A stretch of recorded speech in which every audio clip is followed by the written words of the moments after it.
This is the CineSnob Podcast. Hello, everyone, and welcome to episode 320 of the CineSnob Podcast. My name is Cody Villafana, and I am joined here today by Kiko Martinez and returning Jocelyn Durand. Jocelyn, I think it's great to have you here because we caught you in the one off week where there isn't a virus running rampant through your home. Yeah, or I think White Lotus is also taking like a huge part of my Sunday evenings. Have you been skipping because of White Lotus and just saying that your family is sick? No, I don't think so because I was able to watch it tonight and I don't think so. still. I wouldn't. Who can say, remember? Although I will say that as I was watching it, I was like, man, it would be nice to just watch White Lotus and then go to bed. But then I was like, no, of course I would love to be a part of the podcast. But yes, also my children and I are sick like every other week, so that hasn't been fun. Yeah. I also got everybody because Cody was down a couple of weeks ago. Yes, yes, I was. I guess I'm next on the chopping block. We had a stomach thing too, which wasn't fun. Who did? You did? Yeah, all of us. Awesome. Yeah. Yeah, but Really your little cool. one still rubs like their germs all over your face, right? I And mean, cough in your literally, if mouth you and- watch them, we're like, can you not put that in your mouth? Can you not lick your brother's nose? Like my husband was like, can you not put your nose in your brother's butt? The other day, we were like, that's what happens when you have, right. toddlers. Yeah. Cody And your was kids are like that's like 18 and 20. right, yeah. why That's the Cody's White not on the Lotus, date- actually. That's what the White Lotus is about this season. It's lots of brothers and noses and butts, but yeah, no, and and we've just been super busy, like really, really busy, and I was mad I missed Snow White. I think that was something that I wanted to watch. Just to see how bad it was, because I see clips now, and I'm like, man, I'm mad I missed that. Do you see bad clips? Is that what you're saying? Yeah. She's really good. I think Cody and I, we both wouldn't, we both didn't like it, but Rachel Ziegler did a great job. I've been hearing she's like the best part of it, which is so unfair that she's getting kind of the shit stick thrown at her. Yeah, well, it's been pretty unfortunate to see the sort of negative press that seems to be completely unwarranted, but The stuff I was seeing was mostly like Gal. yeah, I mean, I don't know. I feel like Rachel Zegler's been getting a lot of the the people who are disguising themselves as like Disney purists, but really they're just racist, and that's what it's Right. about. Saying it's Snow White, not Snow Brown. Yeah. It's interesting too because they didn't do a lot of press for it, but it was mostly the press in the U.S. they didn't do. I've seen them do a lot of in Europe. So Yeah. Well, besides that, it's been a big week behind the scenes at CineSnob. We are making progress on our the website getting a nice makeover, and soon our the website. Our old friend Jared and former person on this podcast used to say that the website turned into a graveyard for old content for a long time, but it's got a fresh coat of paint that's coming up. We're going to have our podcast reviews linked on there. And so if anyone wants to go back and watch old reviews of specific movies, you're going to be able to do that on there. So, yeah, stay tuned. It'll be pretty cool. Kiko, you're happy about it, right? yeah, back when we used to write reviews, you mean? Yes. Now we gotta keep up with all the young kids and what they're doing these days. That's too bad. I remember when I used to write reviews, I would like literally think about a word I wanted to use for way too long. And Yeah, just, I would finally remember or think of the word that I'm trying to use. It would be like the perfect word to describe this movie. It's like it is an art. Yeah, I don't think a lot of people see it that way anymore, which is why content has, it's gone down. And Especially when you have a word count limit and you're like, I have to say this like in 15 words less. How do I just? It's just like it's really like I said, it's an art, a lost art. I might love to write a few if I have time. My God. Well, I don't particularly miss writing reviews every week. I enjoy this a lot, and but it is going to be interesting to like go back. So because like previously, it was kind of hard to find our archives, and now the archives have written reviews for, I don't know. I feel like we all contributed to writing for like a solid like 5 or 6 years or something like that, where we were writing stuff. Well, I mean, longer for you, but for like me and Jared, we're writing. Yeah, no, you're all once writing a week for like 5 or 6 years consistently, exactly. And so, yeah. Yeah, that website's been standing up since 2007. Mm-hmm. And so there's that much content. Yeah. Just sitting in there. So, yeah, there's a lot. There's a lot of interviews, and hundreds too. And hundreds and hundreds. I can't wait to go back and read some. That sounds reviews, like yeah. fun. So it's just sitting there right now. But it's going to get a nice little, nothing too fancy. It's going to be nice and clean, but at least it'll be easy for people to move around and for the podcast to be in the spotlight of the website. So yeah, where it should be. Where it should be, damn it. Yeah. Let me know some of y'all's favorites that I should start with. And I know a couple that were my favorites. Yeah. That it was always more fun to write the bad ones for me. Writing about, I've said this a million times, but like writing a review for like a B- mediocre movie or like a C+ was the worst. I hated trying to articulate feelings one way or another when I was like mostly indifferent towards a movie that's just kind of there. Right. Or which again, it's so much easier to just go, it was fine on this podcast. I was just about to say, when it's so much, I was literally going to quote you and be like, it's fine. Yeah. Now I can do that instead of 2 trying to words. articulate it in 500 words. Right. We should have checked to see if itsfine.com was taken. That's funny. That's a good brand. Yeah. With the apostrophe? Mm-hmm. Oh. No, it wouldn't. Yeah, well, you be can't able put an to. apostrophe. It's fine. Unless you write out apostrophe, IT apostrophe okay. S. I bet that one's available. It might be. Yeah. Well, I guess we should. Oh no, it's the Astros. Never mind. Sorry. Did you buy one of those weird hats that everybody was making fun of the other day with like the Texas Ranger? Oh, yes. Did you end up buying one? I did not buy one of those, sadly. Yeah. We'll show you off pod what it is. Okay. Someone in the Texas Rangers marketing department did not speak Spanish. Yeah. Yeah. Well, that's not surprising. And add it to the list of things I hate about the Rangers. Like, come on. Yeah. They designed something that a word popped out of a design. I was like, oh, nobody. It's pretty funny. I actually saw one. I was on Facebook Marketplace, just like browsing stuff, and someone had one of the hats on there. What were they selling it for? Like $1,000? Right. I think it was reasonable, so maybe it was fake, but yeah, maybe. All right, well, let's go ahead and move on. We've got some movies to talk about today, so what do you say? Let's get into it. Here are this week's reviews. Okay, so first up, we have Death of a Unicorn. So Death of a Unicorn was written and directed by Alex Sharfman, and it features a star-studded cast on paper, featuring Paul Rudd, Jenna Ortega, Will Poulter, Téa Leoni, Richard E. Grant, Anthony Carrigan, and basically, just to kind of give a quick summary of the movie, so it's the center of the movie is a father and daughter played by Paul Rudd and Jenna Ortega, where they are sort of kind of distant from one another after the loss of his wife and her mother, and his job is like, is it a lawyer? Is that what he is? It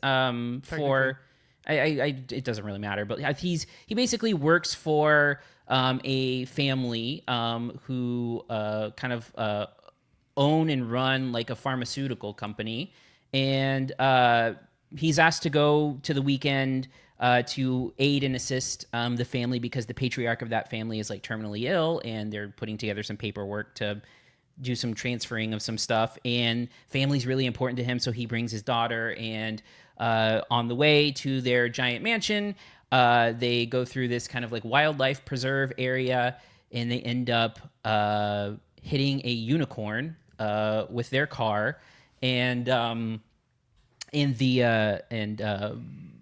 once they get to the house, they realize that the unicorn possesses some kind of like healing power, and it's a pharmaceutical company. What do you think happens?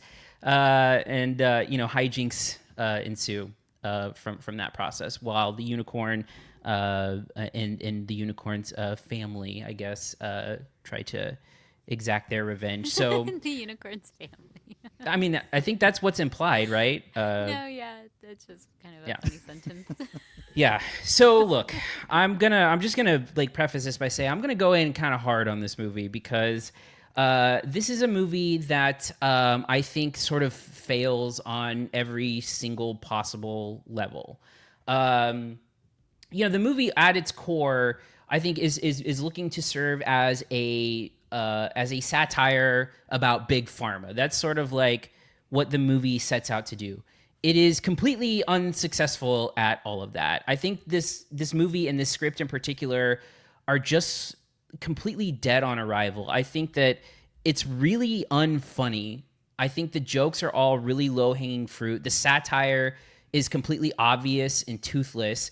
And it's weird because I think the tone of the movie is also strange because it's almost like they're not really even like going hard at the comedy at all. It's just sort of limp and lifeless. And I think that's really unfortunate considering that it also completely, wastes its cast in that, you've got like, for example, an actor like Anthony Carrigan, who, for people out there who watch the show Barry, he was NoHo Hank in Barry, and really funny, like really talented guy who basically just plays this like servant character who gets absolutely nothing to do, just kind of shuffled in the background. You get, someone like Will Poulter, who I think is the only one in this movie who's like having any like something that resembles fun and is like, popping off of screen at all. But even his stuff is just like super overly obvious and he becomes one note and one dimensional. But then like the biggest sin that a movie can possibly do is like cast Paul Rudd and then like don't let him be Paul Rudd. He plays the most like milquetoast, like boring straight man in this movie where he barely even gets to be funny or charming or charismatic. He's just like a wet blanket of a character.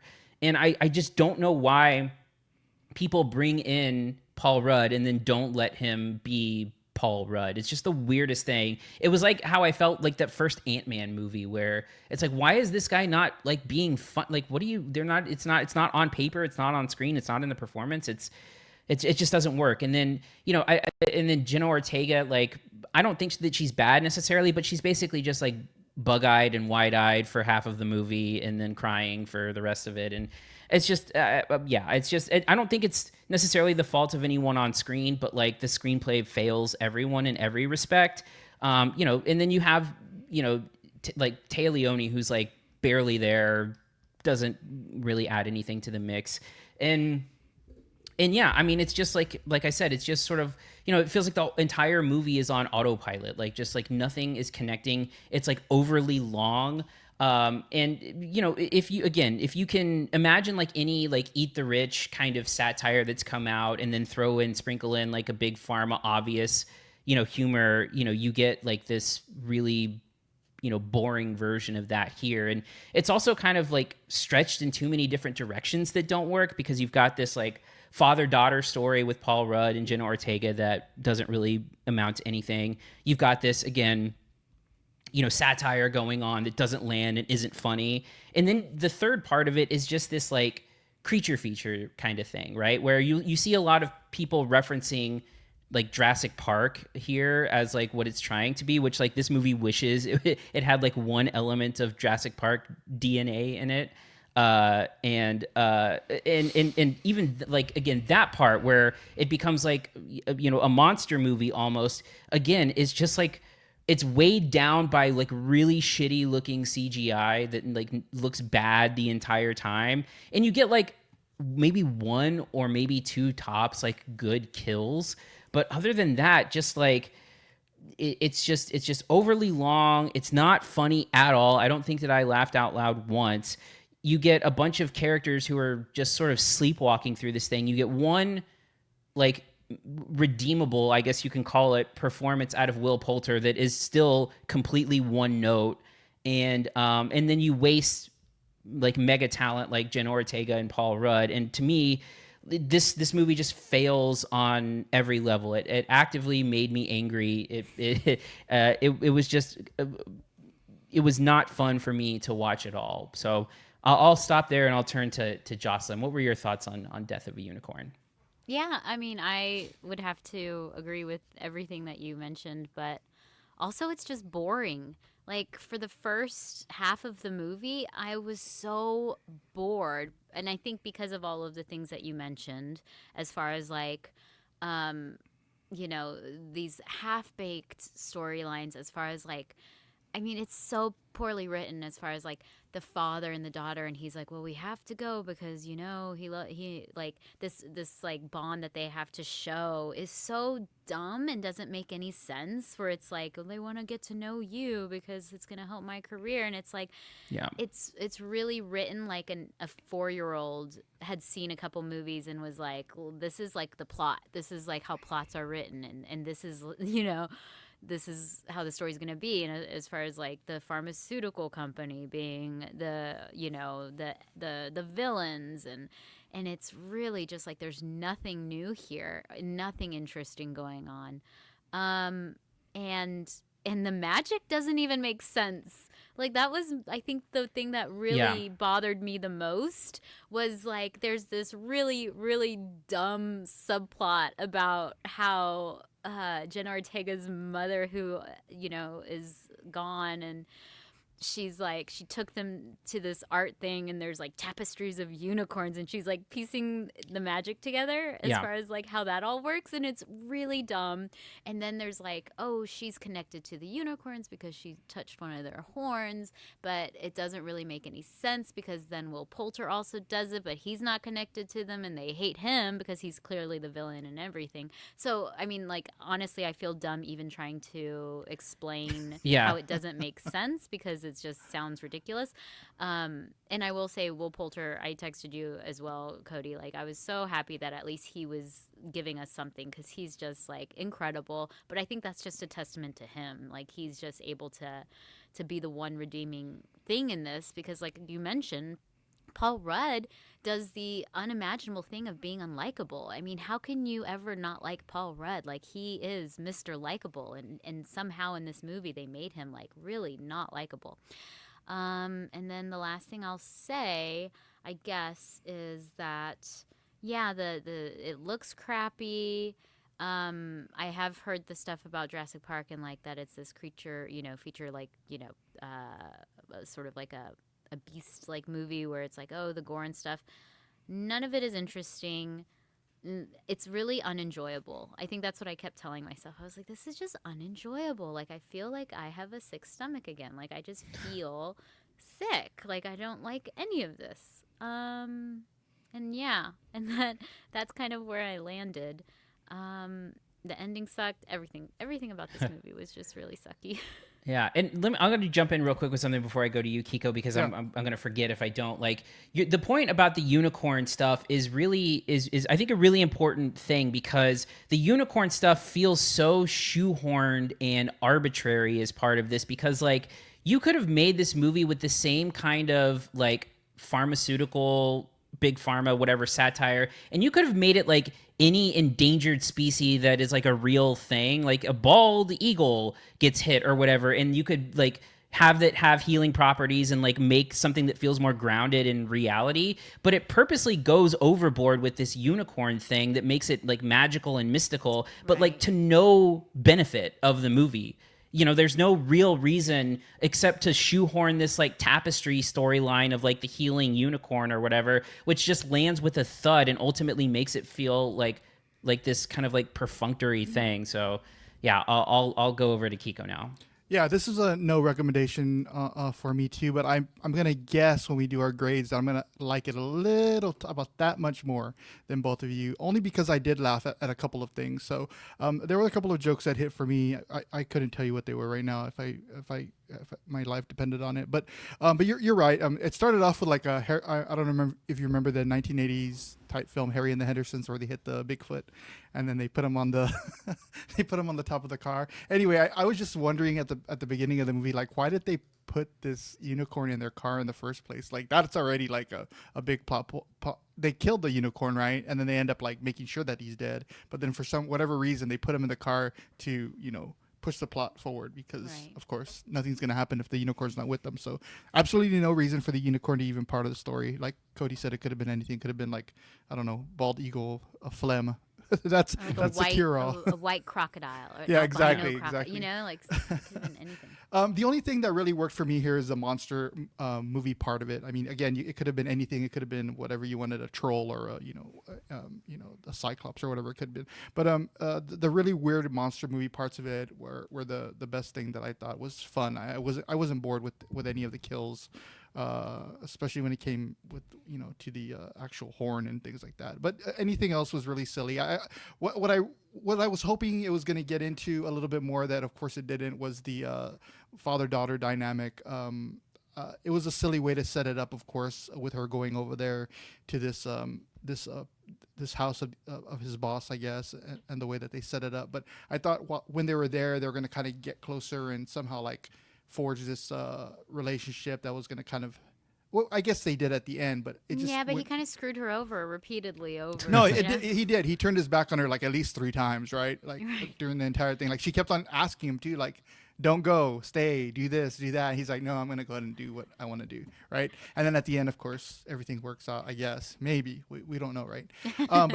Yeah, the satire of it, there was no bite whatsoever. All the pharma stuff didn't work at all with the cancer research or whatever they're supposedly doing. I did find Will Poulter snorting unicorn coke kind of funny. I don't know what it was about that. Look, when he snorts the dust of the unicorn horn the first time, maybe. Yeah. After the 10th time he does it, like, it's just...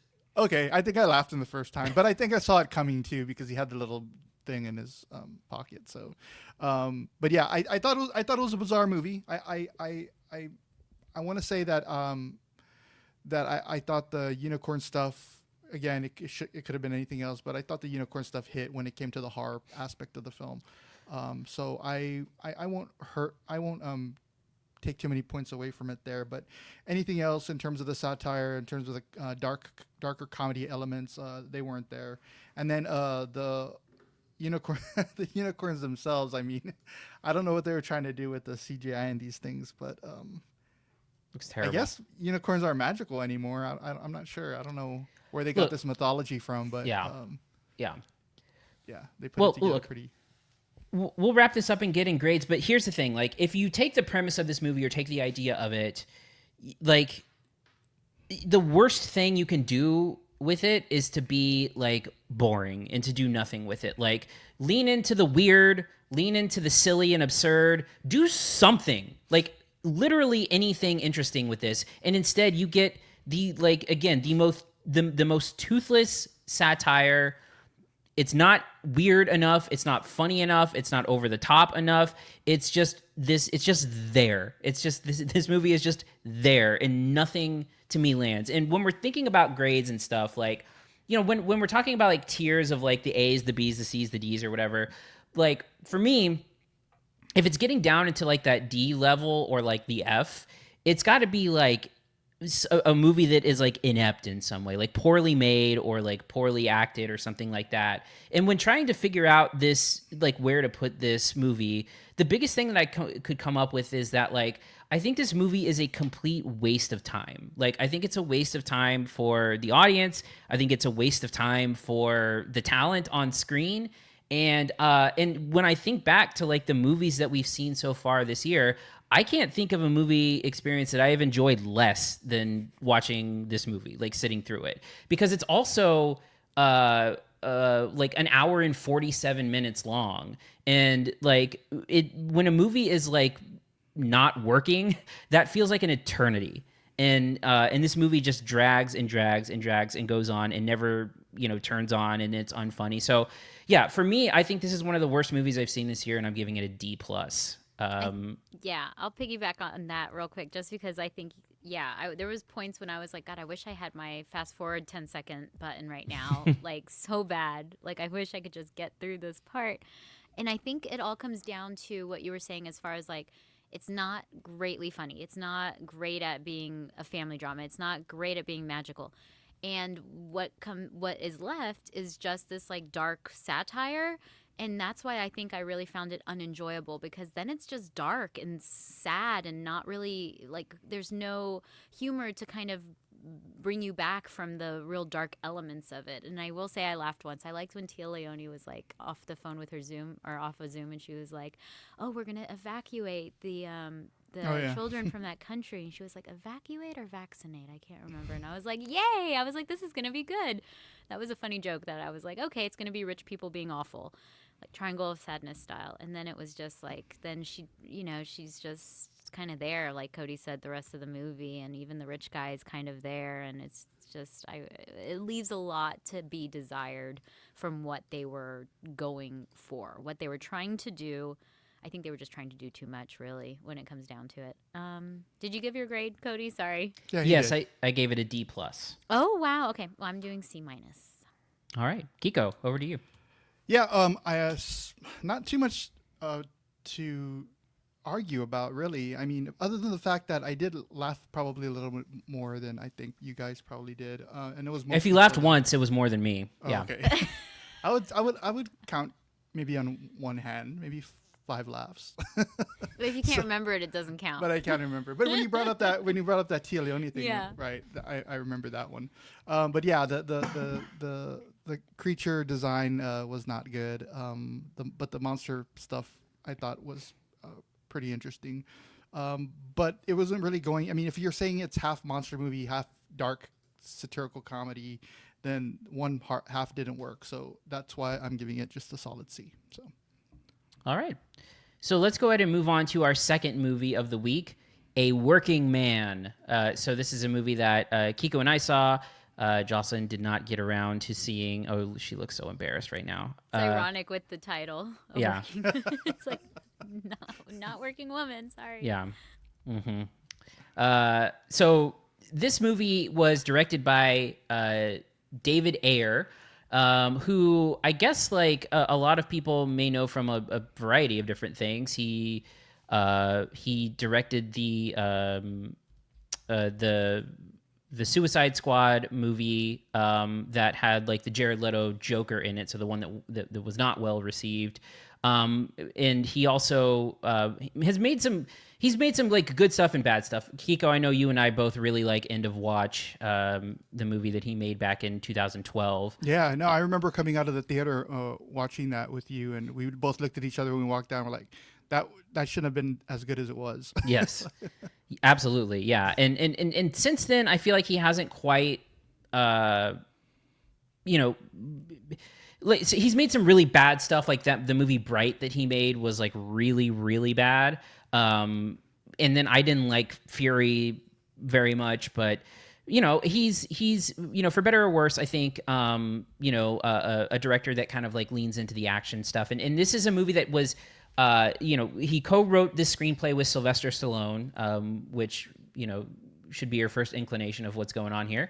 And this is his second pairing with Jason Statham, who is in the lead role here, who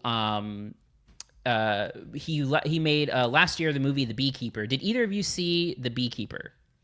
Yes. Okay.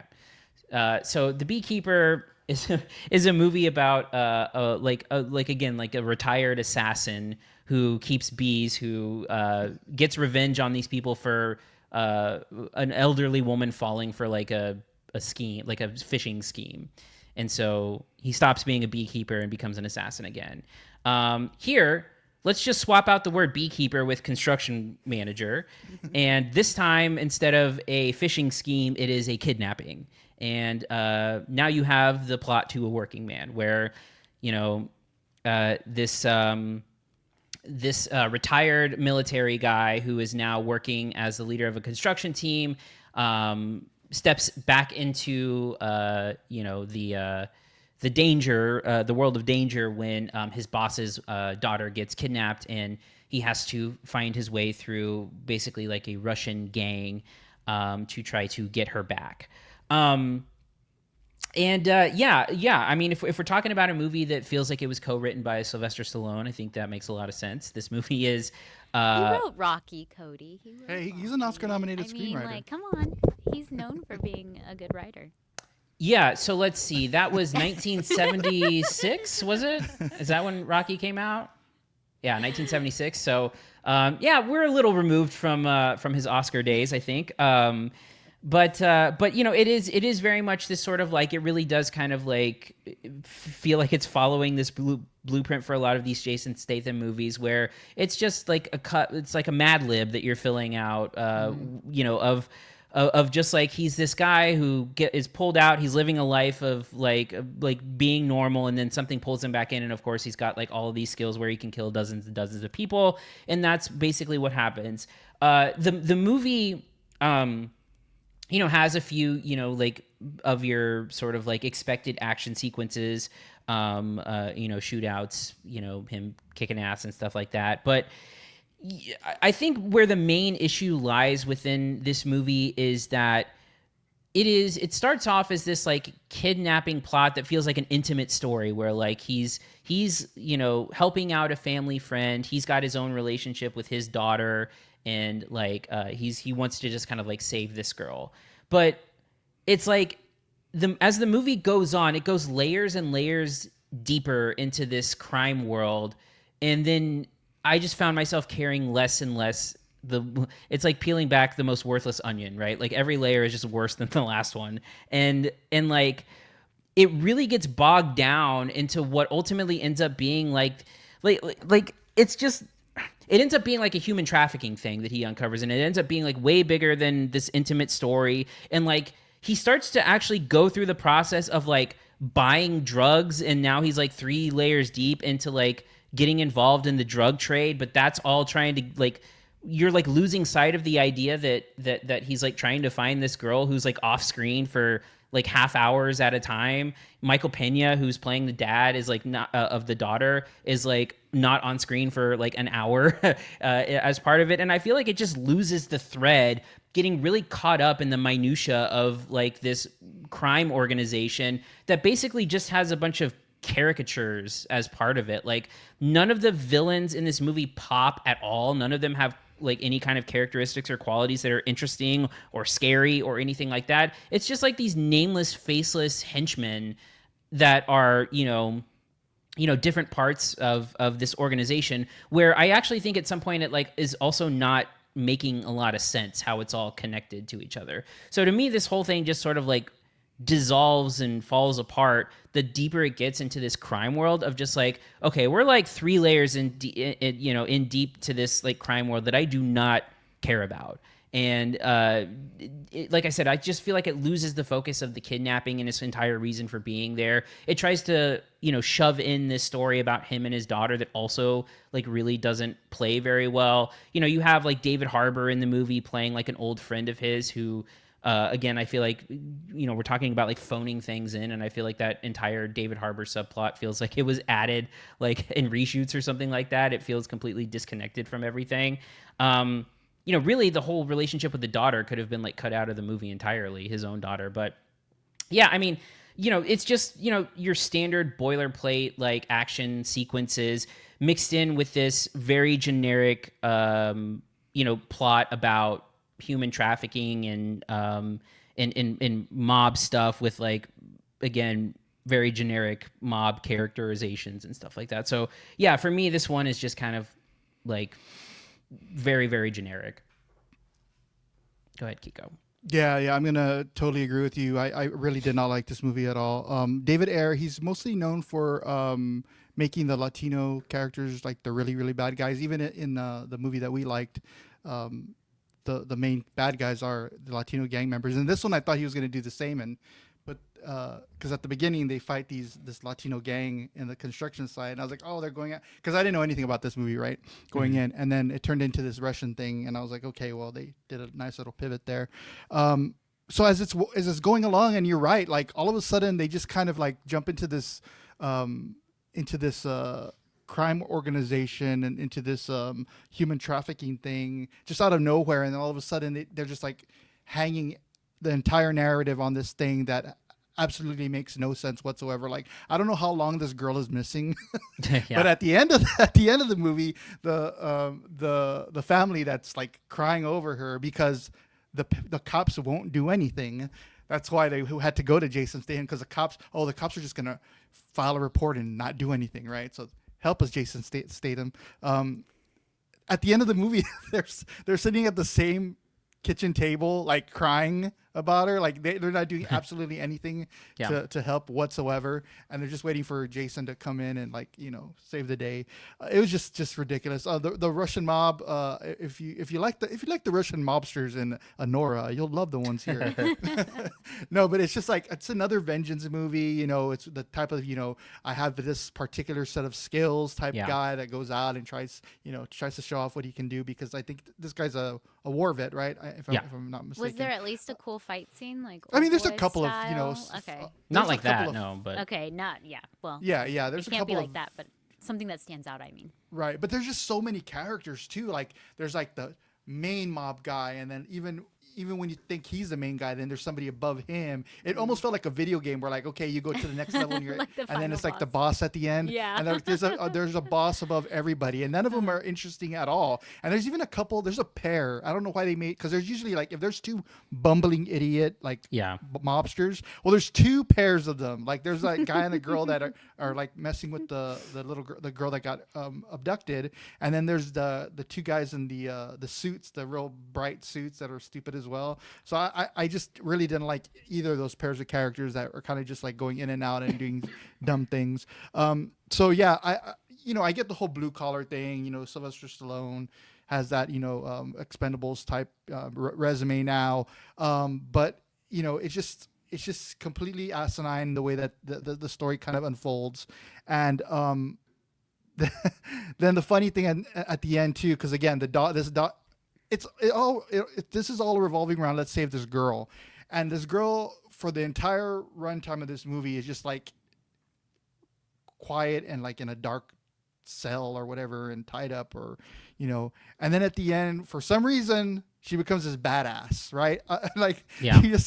She just, I guess they had to make her not the damsel in distress. I can already see it, like, oh, we can't make her too weak. We got to make her strong, even though she hasn't done anything for the first, 95 minutes of the movie. And then all of a sudden she has to like fight back in some way and like cuss out her captors and things like that. So I just thought it was just ridiculous all the way around. And, you're right. 1976 has been a long time since Sylvester Stallone has written a really great,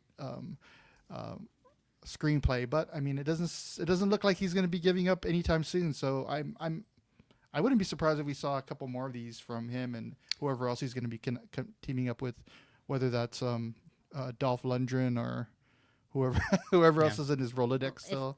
Clint Eastwood's still doing it. Clint Eastwood's still doing stuff, yeah. And then to top it off as well, like, you're right, Cody. Like, man, these things were, every single character in this movie was a caricature.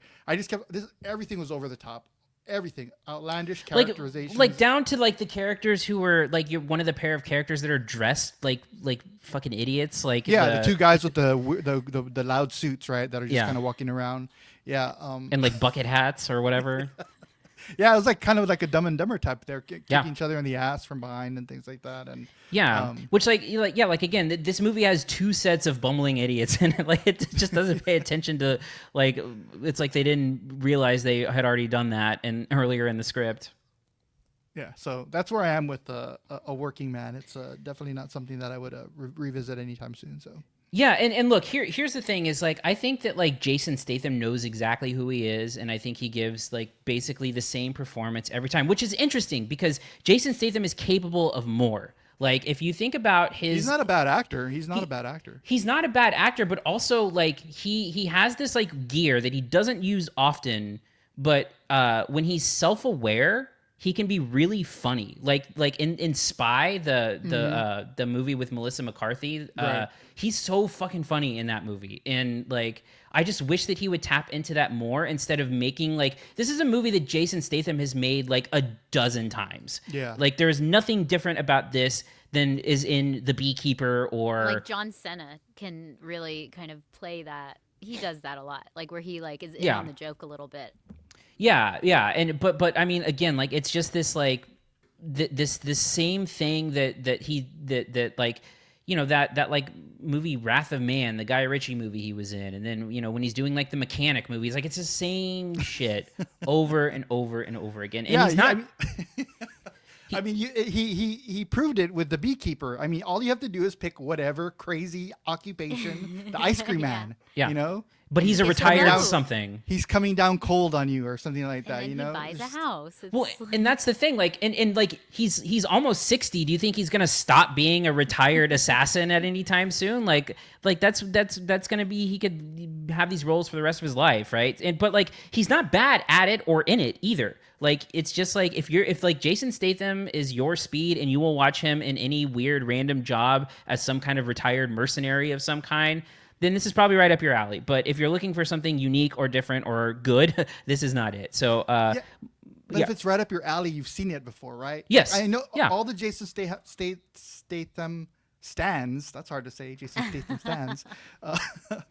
That they've seen this a million times. So either they just love he's giving them every single time, or maybe they haven't seen as many movies as we have, of course, and just are like, oh wow, that was new. I was like, no, he did it 3 movies, you know, in a Yeah. row. You just didn't see them. This is all he does. This is his wheelhouse. So yeah. you know. Yeah. And so anyway, just I don't have anything more to add. I'm just going to give my grade, which is a C. Kiko. Yeah, I don't have anything to add either. I mean, I think if him and Liam Neeson connect, maybe they can pull out something that's pretty amazing. But I'm giving this a C minus. All right. So then we're going to go ahead and get into our final film of the day, which is The Penguin Lessons. Jocelyn, you're invited back into the fold for this one. So The Penguin Lessons is a movie that is based on a true story and adapted from a memoir of the same name. And the movie stars Steve Coogan as a teacher from England who basically takes a job in Argentina. This takes place in the 70s. He's doing so under like a tense political climate. And, when he gets to this boarding school, he decides to take a quick trip away to a different country where he basically rescues a penguin from the beach, takes him back to the boarding school in Argentina, and then, learns some life lessons through taking care of this penguin.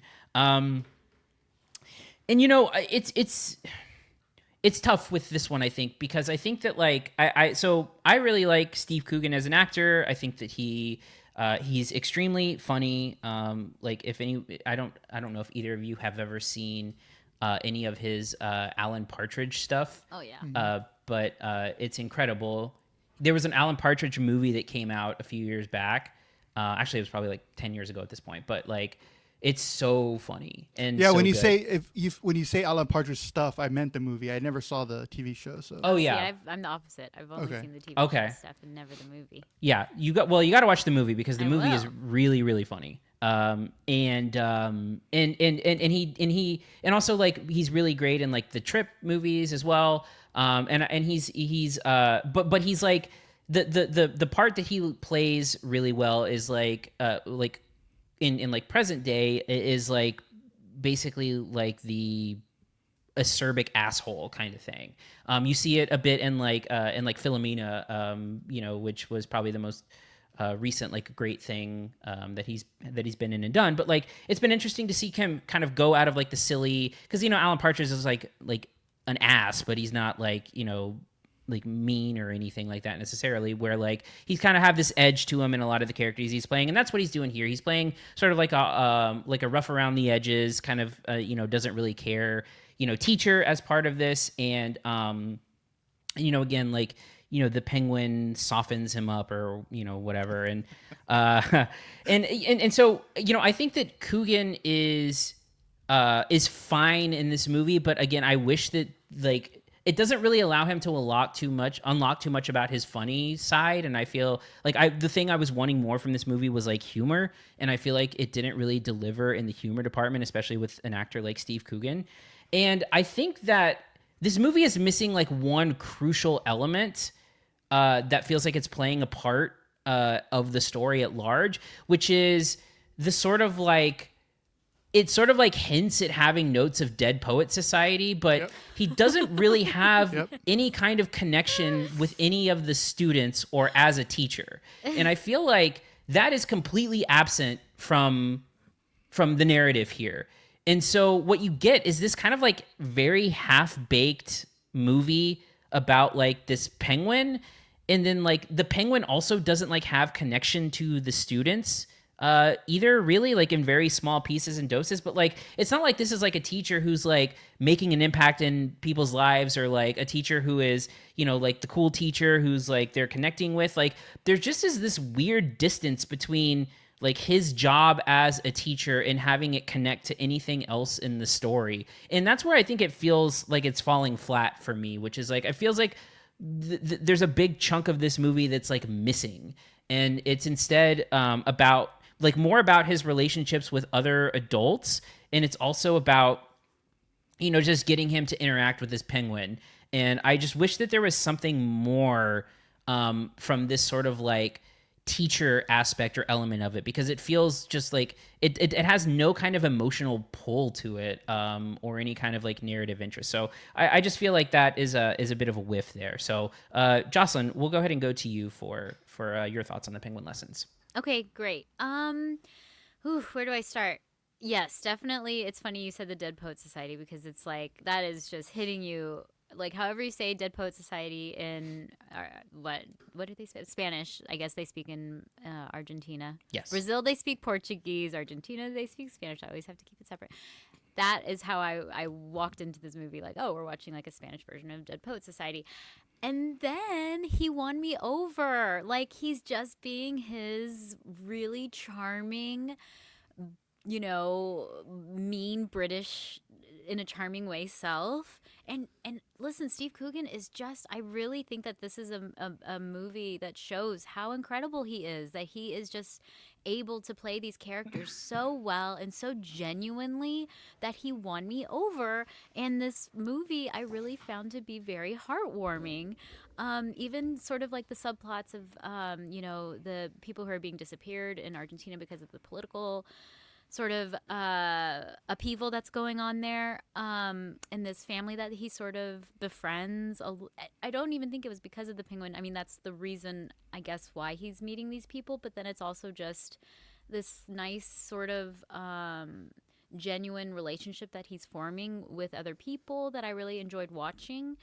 And sort of a backstory that comes up with him that also I think ties in really nicely and is done in a really, like I said, heartwarming way, that that despite this, you know, movie that I thought was just going to be dumb and silly, it really did kind of win me over in the end. And I will say that I agree with you. I think the part that it's really struggling with is the school and him being a teacher. If they had really just kind of invested, I think, in a few more scenes between him and his students and showing that relationship building as much as sort of other ones in the movie, I think it would have been an actual, like, a very good movie. I just feel like that part is really struggling, and it's kind of silly to see, like, you know, this Dead Poet Society version. Like, it's just kind of silly.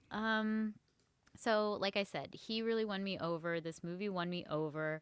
I was invested, and actually I was a little touched by it all. All right. Kiko, your thoughts on the penguin lessons? Yeah, I'll agree with you with the acerbic nature of Steve Coogan. But what I like about him, that he does the acerbic tone the best in terms of, I mean, you have when you think of British comedians, I mean, aren't they all a little bit acerbic, right? But he has more of a there's like a more of a warm heart with him in comparison to somebody like Ricky Gervais or something like that. There's just something a lot more likable that It's he like can a still less pull. attractive Hugh Grant. There you go. You know, because like Hugh There Grant you has go. that same like kind of, but he's also very attractive, so it kind of helps. So. Yeah, I think he can just get away with more things because he just doesn't come off as a big of an asshole, even when he's trying to be. So, but it's funny that again, y'all brought up Dead Poet Society. I got an opportunity to interview Steve Coogan last week, and I brought up Dead Poet Society, and of course he thought that was cool. And then also well, really, the only reason I brought it up is because I wanted to talk to him more about Hamlet too, which is a very underrated comedy in my opinion. But just bringing that up because the real guy that he's playing in this movie, of course, was a teacher, and he met him. So I wanted to know, like, what did he pull from? If he's pulling anything from the actual person, what did he bring in? Because the guy, when I've seen a couple of interviews with him, he seemed very straight laced, not too exciting of a life. He's just a teacher. He found the penguin, this and that. He's an author. And he brought up the same thing. They wanted to make it a little bit more exciting, but I just don't think they got over that hump in terms of, making this person, this gentleman, have anything really interesting to do outside of this relationship that he starts forming with the penguin. I think that I'll just echo what you said. I think the kids they missed a really big opportunity to at least connect with one of them. I know like out of the whole group, there's that one that everybody's picking on, and I thought that's where they were gonna go, right? And they just didn't do it. It was just they were like right there on the doorstep. They flirt knocking. with it. Yeah. And then all of a sudden it's just like, okay, well, Pablo or whatever his name was, like Diego, I think. Diego, there you go. And I just wish they had gotten into it a little bit more. Maybe showed what the connection was, because it again. Me asking about the main guy, the real guy, I wanted to know like how close to of the real story did you go? And it didn't seem like they really, they really went on it exactly like it happened. So they played around with a lot of it, and so I was hoping that they did something like that. But none of the political upheaval stuff. I didn't think they got deep enough into that. If they were going to try to go that way, I think they were in too much of a silo, working in too much of a silo when it came to that. There is that scene where I won't give too much away, but something happens on the street and he kind of like backs up and doesn't do anything about it. I felt that could have hit a little bit harder in terms of him trying to have a more of a vested interest in what was happening. It just felt like this girl is in trouble now, and he's still kind of on the outside looking in. He didn't feel like part of the story. He never felt part of the story, I think, which was my problem when it came to either the kids or the politics that were happening. Everything was kind of like just insulated. The school was insulated. All these rich parents are sending their kids to this really elite boarding school, and it just felt like he was disconnected from all of it. Now, again, he does a great job. I thought the decisions he made in terms of his, quietness and his sweetness and the women that he kind of has an interest in. He's a good dancer too, better than me. And so I think that all of that worked into his credit in trying to turn this, straight-laced guy into something a little bit more interesting. But again, it all came down to the relationships for me here, and I just don't think that they really connected as much as I would have liked to see for this film. Yeah, absolutely. I agree. And we'll go ahead and get into final thoughts and grades. And for me, again, like I said, it just feels like a chunk of this movie is missing. And you bring up a good point, Kiko, right? Which is like it's like they put the breadcrumbs of like him connecting with one kid or standing up for one kid or doing something like that. And then they just don't do anything with it. Like he gets one quick moment of like getting to feed the penguin or whatever, right? And then like that's really it. No, he gets an award as well. Yeah. But like his role in the classroom, and again, like his character is defined by being this teacher, and yet it's like the least important thing to this movie is his role as a teacher. And I feel like if this movie is going to connect on that emotional level, it's got to do something with that. It can't just kind of leave that there untouched. And so for that reason, I don't think that it works for me as a whole. I feel like it falls just a little bit short, and I'm giving it a C+. Jocelyn, your final thoughts and grade. Yeah, that's so funny. I'm surprised that you gave it that. But yeah, I agree. I was kind of going back and forth between two different grades, but I think Kiko really hit it on the head where he said it's sort of just happening around this guy. Not really. He never actually like.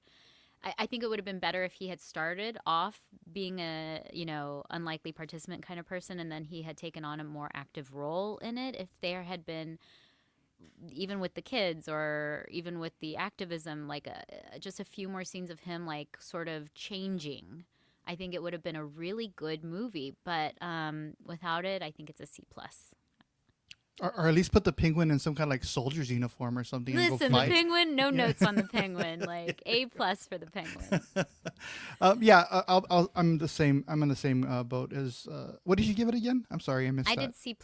Oh, C plus And too. he did Okay, too, I think. yeah. Well, then we're on the same boat. I'm giving it a C plus as well. I think that Coogan does a great job, but it's just emotional connections to a lot of the other characters didn't happen for me, and I wish that they did. One thing that I did learn though is that I had no idea that there were penguins in Argentina. So that was something that I learned when I didn't realize until they were the movie started that they were actually in South America. So Well, that wait, was no, interesting. he found them in. They were they in like He Uruguay? he went to Uruguay. Remember? Oh, did they find him in Uruguay? Okay. And then he had to sneak him back through the customs. That's right, And you're the right. guy ended up like being like, "No, we'll pay you to take him." That was kind of a funny scene. Too, Yeah, yeah. The customs officer. I like a penguin. I thought the penguin was pretty cool. So. I don't like the way that they were pooping though. That was kind of weird. Did they really poop like that, or like That's a spray it out, bird. or is that were they taking creative liberties on that as well? I don't know. I mean, it's a bird. I bet it's like a seagull. You know. Mm, I think they're very similar to seagulls. Never I mind. don't- I changed my grade. C minus. The poop was not realistic. What were you expecting it to look like? Like a dog? I have no Shit? idea. Like, Pellets, maybe. I don't know. okay, pellets. I could see. I'm that, glad we're yeah. ending on this note. Yeah. Bird shit. Yeah. Yep. Well, now that we've talked enough about that, let's go ahead and preview the next week. So next week, we're going to be reviewing a handful of movies. One of the movies that we're doing is going to be The Luckiest Man in America. That is a movie that is about the Press Your Luck scandal from the TV game show starring Paul Walter Hauser. The movie actually has a really good cast to it. We're also going to be covering a movie called The Friend starring Bill Murray and Naomi Watts, which I was just looking up who made the movie, and surprised to find that the movie is directed by the same duo that directed a really good movie that nobody remembers. I think starring Steve Coogan, or he's in it. What Macy Knew. Oh yeah, I remember that one. Yeah, definitely. No, you really liked that one. I remember. Yeah, that was. It was in my top 10 that year. That was a good movie. Yeah, I didn't realize that was the same directors. Yeah, and then I think Coogan plays. He plays Maisie. Yeah, he plays the girl's father, right? Like biological father. I think so. Yeah, if I remember correctly. Yeah, a billion movies ago. Yeah, it was from 2012, so it's it goes back a ways. But yeah, that's a really good movie that I'm excited to see what they have in store for The Friend. Then there is also I mean, at least Kiko, I'm sure, will touch on a Minecraft movie. It's TBD on if we're going to be able to get to it, but that also opens. I got an 8-year-old boy here. My house is full of Minecraft, among other things. But yeah, you're the most invested, I think, out of the three of us here. I don't know. I mean, I guess Jocelyn, your kids are a little bit too young for Minecraft. But I love Jack Black. Is that enough to? Well, we'll see. All right, and then so we'll see. But at the very least, we're gonna have The Friend, and we're going to have The Luckiest Man in America. And yeah, if you want to support this podcast, please find us on Apple Podcast and give us a 5-star rating. You can also reach out to us on CineSnob on all forms of social media. If you are listening to this and want to watch it, you can find our video podcast on YouTube and Spotify. If you're watching it and don't want to see our faces, you can go to Apple Podcasts and just get the audio of it. And also, again, in the very near future, be on the lookout for a redesigned CineSnob.net where you can find old content and also, again, find nicely organized reviews that you hear on this show. So let's say, you don't want to know what happens in A Working Man, but you really want to know what happens in the Penguin Lessons. You'll be able to listen to those individual reviews soon enough. So anything to add before we wrap up? No, I think you covered it very, very nicely, Cody. Thank you. I really appreciate that. I needed that. All right. And so, thank you all for listening, and we'll see you next time. Thank you for listening to this CineSnob podcast. To read reviews, interviews, and more, visit CineSnob.net. See you next week.